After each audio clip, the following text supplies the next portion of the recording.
The wind howled across the ancient ruins, carrying whispers of forgotten ages. Nathan wiped sweat from his brow as he stepped into the crumbling temple.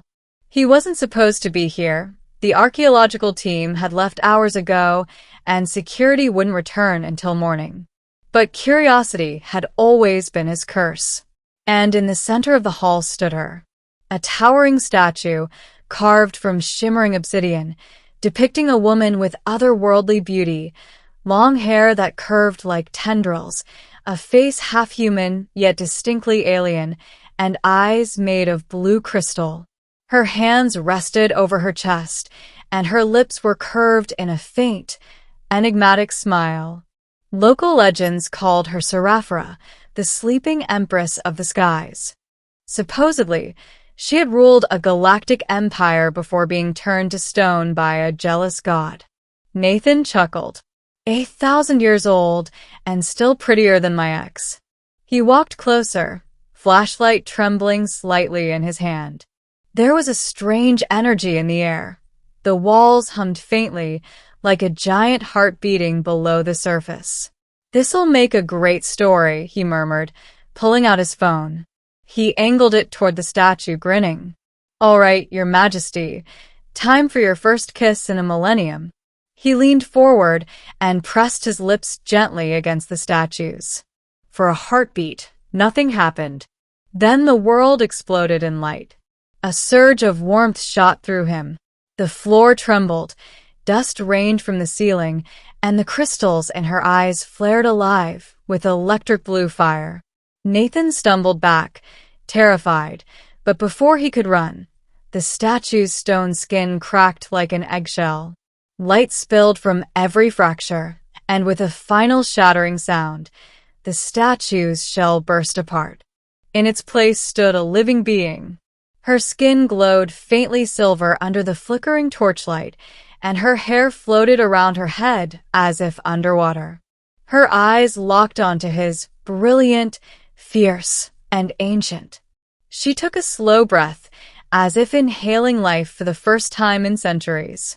Then she spoke, voice like music echoing through eternity. "Who dares awaken Sarafra, Empress of the Skies?"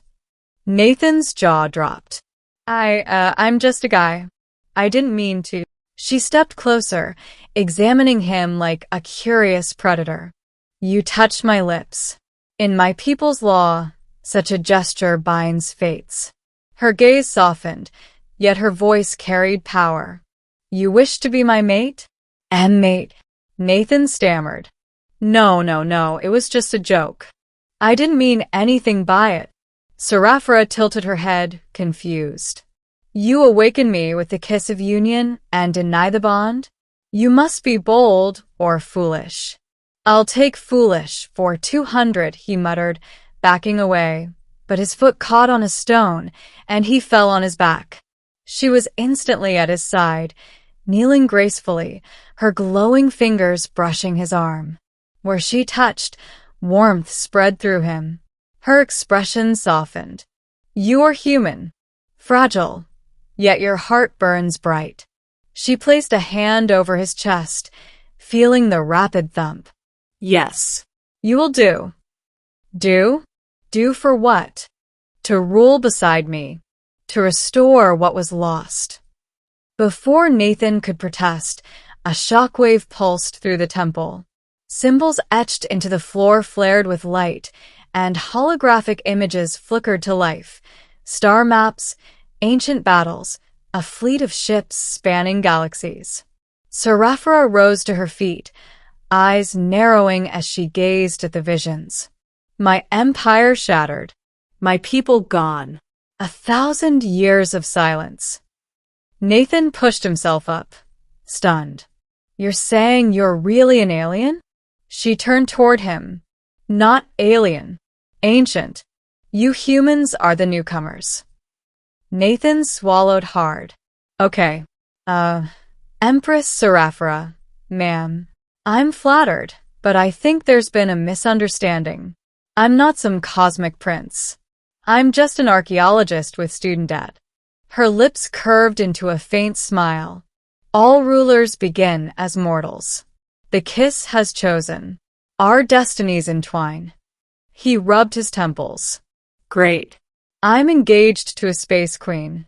Sarafra glanced toward the sky. My awakening will not go unnoticed. There are those who imprison me. They will come again. A deep rumble echoed through the ruins. Outside, clouds swirled unnaturally. Nathan's phone buzzed with no signal. Oh, fantastic, he muttered. Cosmic enemies. Because my life wasn't complicated enough. Sarafra extended a hand. Come. We must leave this place. He hesitated. Leave? Where? To the stars. I don't have a spaceship. Her eyes glowed. You do not need one. Before he could argue, light enveloped them both. The temple dissolved, and Nathan's stomach lurched. Then they stood on a barren cliff under an alien sky filled with twin moons. He gasped. What is this place? My sanctuary, Sarafra said softly, hidden beyond time. Ruins of massive towers surrounded them, their architecture flowing like glass and bone. Strange flora glowed with bioluminescent light. The air was warm and humming with energy. Nathan turned in awe. You really weren't kidding. Sarafra faced him, her eyes sad. I once ruled worlds from this throne. Now all is dust. She reached out, brushing his cheek gently. But with you, perhaps hope returns. Nathan froze at her touch. Look, Sarafra, I didn't mean to wake you. But if you need help, I'll try. I just don't think I'm the guy you're looking for. You are the one, she whispered. The kiss would not lie. Suddenly, a thunderous roar split the sky. A rift opened above them, and dark ships emerged, sleek, insectoid, bristling with energy weapons. Sarafra's eyes hardened. The Keepers. They seek to bind me again. Nathan panicked. What do we do? Her hand glowed, forming a blade of pure light. We fight. She hurled a beam into the sky, striking one ship and sending it crashing into the cliffs. Nathan ducked behind a stone pillar, heart racing. Hey, I'm not a fighter. Sarafra turned, voice commanding. Then stand by me. Your courage fuels the bond. The ground pulsed beneath him, and suddenly energy surged up through his body. His vision flared. He could see the enemy ship's movements before they happened, could feel Sarafra's heartbeat synchronize with his. She smiled. Yes, now you understand. Together, they unleashed waves of light, deflecting blasts and tearing through the sky. In moments, the attackers retreated through the rift, vanishing into the void. Nathan collapsed to his knees, panting. Did we win? For now, Sarafra said quietly, kneeling beside him. But others will come. They fear what we are, what we could become. He looked up at her, eyes wide. What are we? She reached out, cupping his face gently. Bound souls. A union of past and present. Together, we can rebuild what was lost or forge something new. Nathan stared into her luminous eyes.